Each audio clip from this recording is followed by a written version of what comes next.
Oke, Assalamualaikum warahmatullahi wabarakatuh dan salam sejahtera dan salam hormat kepada para hadirin yang dihormati.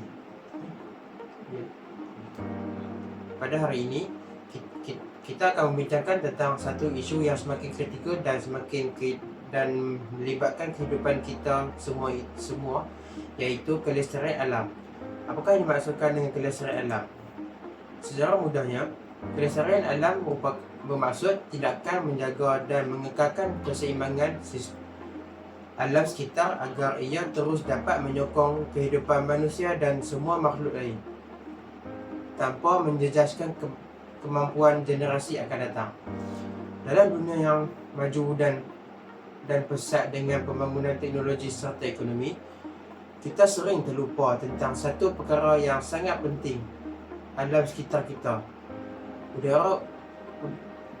Udara yang kita hirup, air yang kita minum, tanah yang kita tanamkan, semuanya adalah hasil daripada alam sekitar yang sihat. Namun, adakah kita menghargai sumber-sumber ini? Adakah kita sedar bahawa tanpa usaha menjaga alam sekitar, kita mungkin akan menghadapi krisis besar pada masa hadapan? Kelestarian alam bukan hanya tanggungjawab kerajaan atau badan antarabangsa, tetapi ia adalah tanggungjawab kita semua. Setiap individu mempunyai peranan untuk dimainkan. Oleh itu, dalam pembincangan ini, saya akan menjelaskan beberapa isu utama yang dihadapi oleh alam sekitar kita, serta langkah-langkah yang boleh diambil untuk memastikan kelestariannya. Mari kita lihat beberapa isu alam sekitar yang kita meruncing. Yang pertama ialah pencemaran udara. Jika kita lihat, bandar-bandar besar di seluruh dunia banyak yang menghadapi masalah jerebu dan kualiti udara yang semakin merosot. Ini adalah kesan daripada pembebasan gas rumah hijau seperti karbon dioksida dan metana ke atmosfera. Sumber utama pencemaran udara datang daripada kenderaan bermotor, kilang-kilang dan pembakaran bahan api fosil. Akibatnya, kesihatan manusia terjejas dengan peningkatan penyakit seperti asma, kanser paru-paru dan masalah pernafasan lain. Selain pencemaran udara, pencemaran air juga menjadi isu global.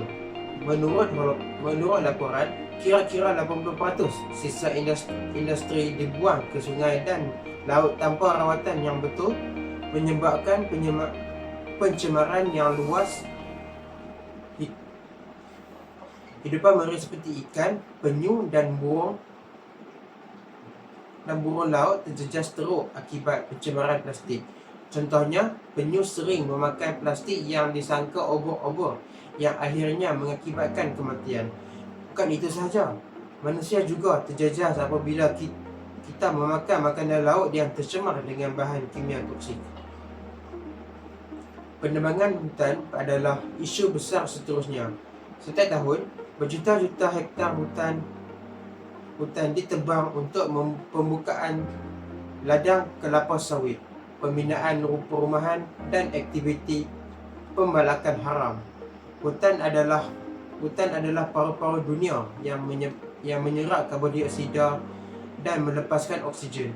Namun, dengan semakin banyak hutan yang musnah, kita bukan sahaja kehilangan sumber oksigen, tetapi juga habitat bagi pelbagai spesies haiwan dan tumbuhan yang unik. Kehilangan biodiversiti ini akan memberi kesan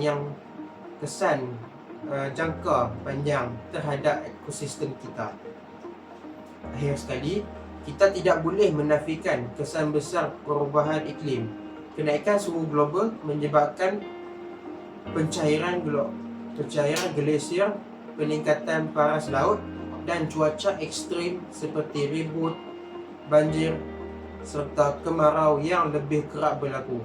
Fenomena ini menjejaskan kehidupan berjuta-juta orang di seluruh dunia, terutamanya mereka yang tinggal di kawasan pantai dan pesisir sungai. Banjir besar yang berlaku baru-baru ini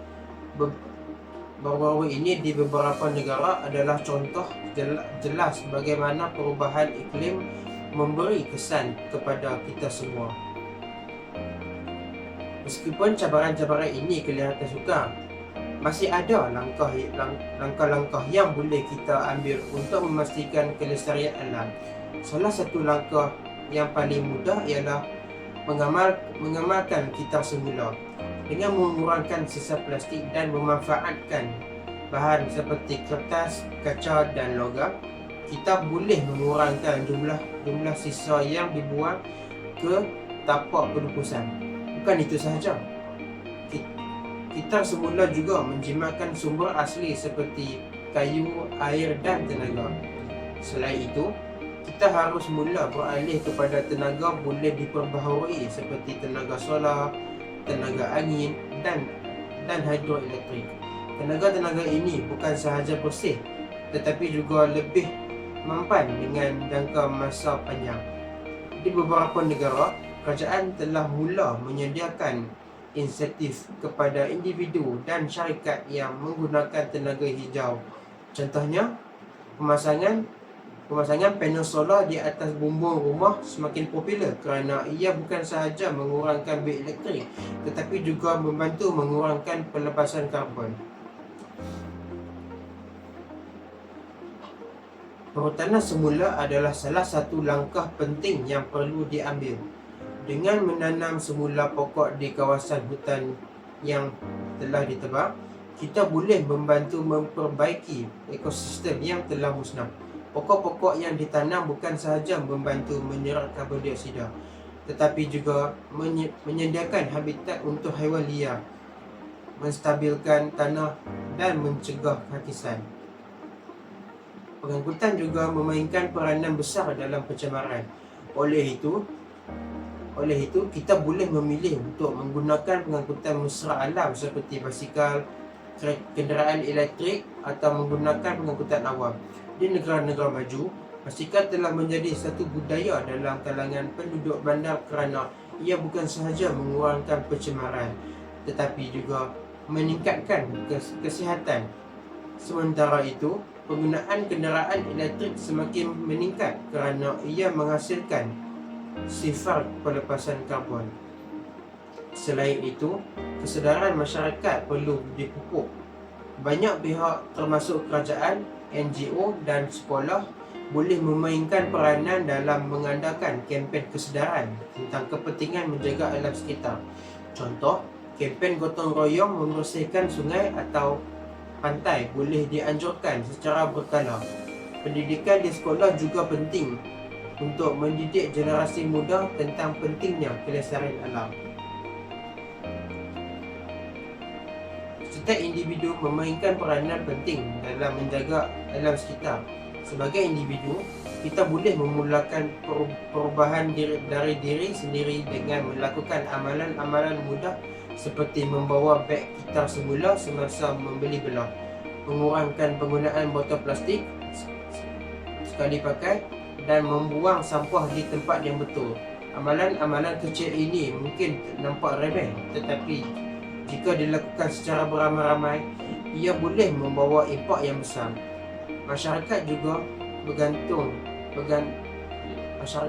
perlu berganding bahu dalam menjaga kelestarian alam.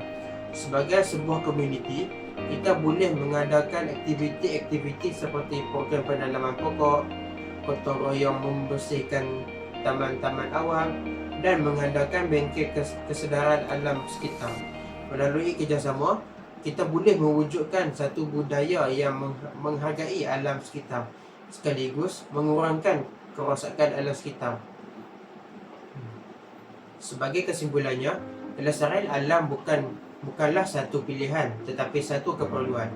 Jika kita tidak mahu bertindak sekarang, kesan buruknya akan dirasai oleh generasi akan datang. Usaha menjaga alam sekitar perlu dilakukan secara kolektif atau oleh semua lapisan masyarakat, sama ada kerajaan, organisasi maupun individu. Tindakan kecil yang kita ambil hari ini seperti mengitar semula, menggunakan tenaga hijau atau menanam pokok boleh memberi kesan besar kepada masa depan bumi kita. Marilah kita bersama-sama menjaga alam sekitar dengan lebih baik, bukan sahaja untuk manfaat kita tetapi juga untuk generasi yang akan datang. Ingatlah, alam ini adalah amanah dan kita semua bertanggungjawab untuk menjaganya. Terima kasih. Assalamualaikum dan salam sejahtera kepada semua hadirin. Hari ini saya akan membentangkan satu topik yang semakin menjadi perhatian global, iaitu pencemaran laut dan bagaimana ia menjejaskan kelestarian alam. Sebagai sebahagian daripada ekosistem yang terbesar di bumi, iaitu lautan, memainkan peranan yang penting dalam kehidupan kita. Namun, pencemaran yang tidak terkawal telah menyebabkan pelbagai masalah kepada lautan dan hidupan marine. Oleh itu, adalah penting untuk kita memahami masalah ini dan mengambil langkah yang proaktif untuk mengurangkan kesan pencemaran laut.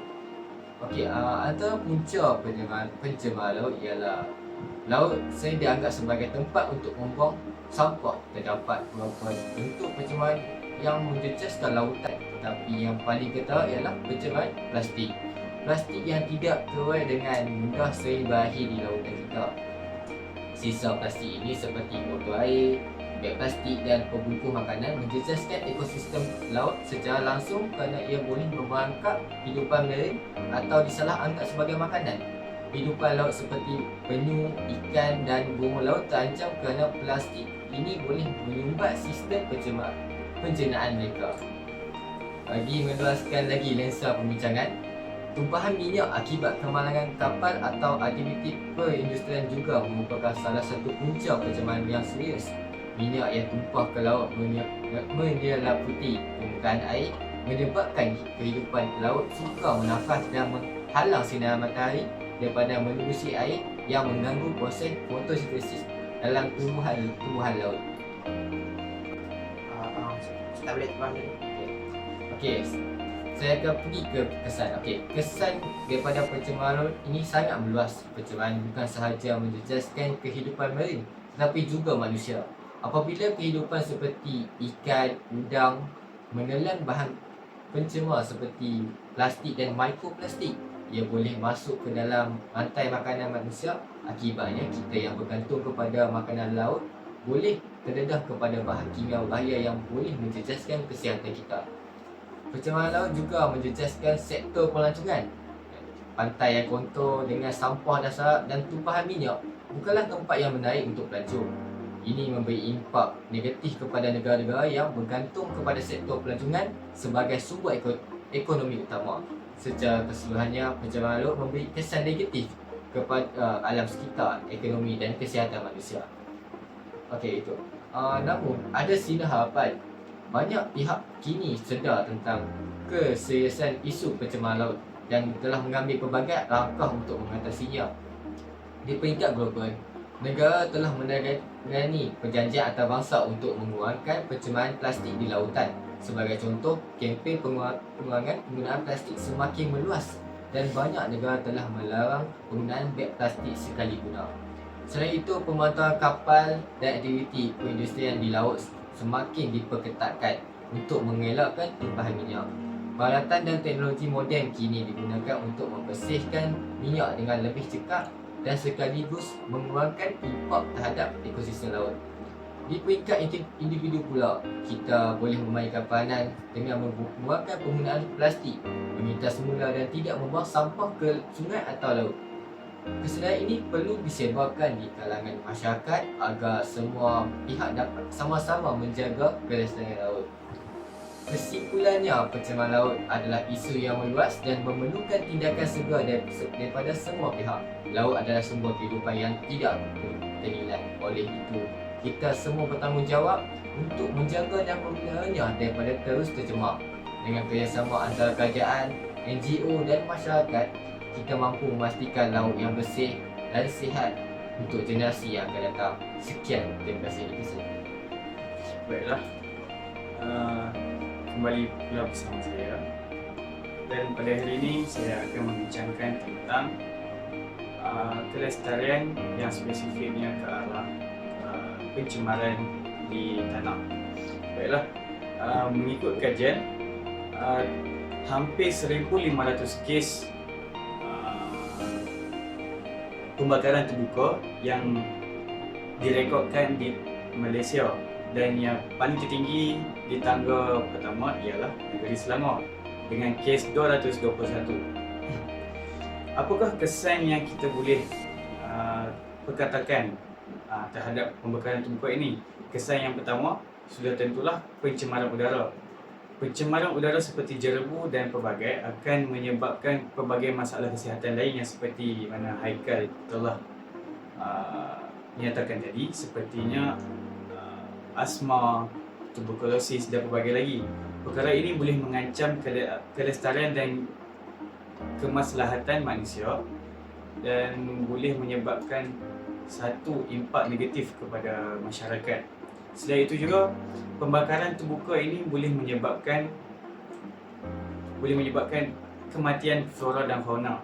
Hal ini kerana udara yang teruk, keadaan udara yang tidak memuaskan hati boleh menyebabkan fauna mati disebabkan keracunan udara.